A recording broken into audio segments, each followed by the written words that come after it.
eating disorders happen to everybody, all people of different ages and races, and boys as well as girls, men and women. So it is more common, I'd say, with women, but boys have eating disorders too. There are, I think estimates say that 10 million women have eating disorders and 1 million men, so that's a lot.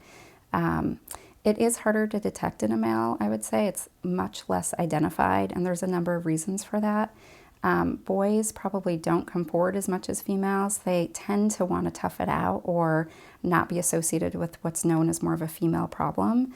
And so there's a lot of reluctance to do that. And I think it's just not well recognized in men as it is in females. It's becoming more well known, but not as it should be. In order to detect whether your child might be struggling with an eating disorder, I would say emotionally you want to look for things like if they're depressed, if they're more anxious and irritable than normal, they might be having trouble concentrating and paying attention.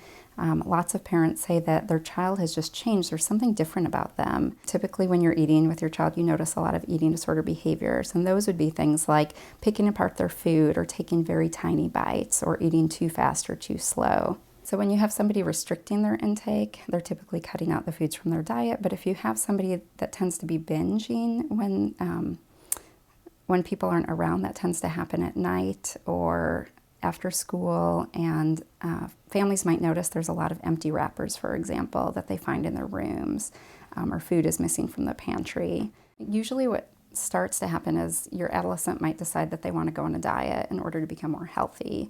And so they start cutting out foods out of their diet, or they exercise a lot more. And parents usually think that's a really great thing. They're starting to become healthy. But usually it's not a good thing because it spirals out of control.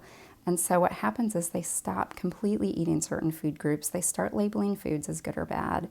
And you start to hear these comments. There's also a lot of comments about being fat or asking their family if they look fat. There's a distorted sense of their body where they see themselves as bigger than they really are. Adolescents who are struggling with eating disorders tend to become really isolative, so they don't often want to hang out with their friends, or they have excuses for not wanting to be around people.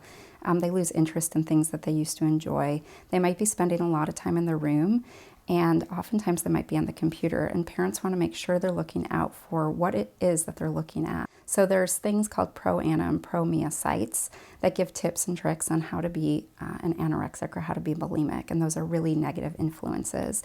So people really need to be aware of what their child's doing, what they're watching, both on the internet, what they're hearing, and what they're seeing in terms of on television.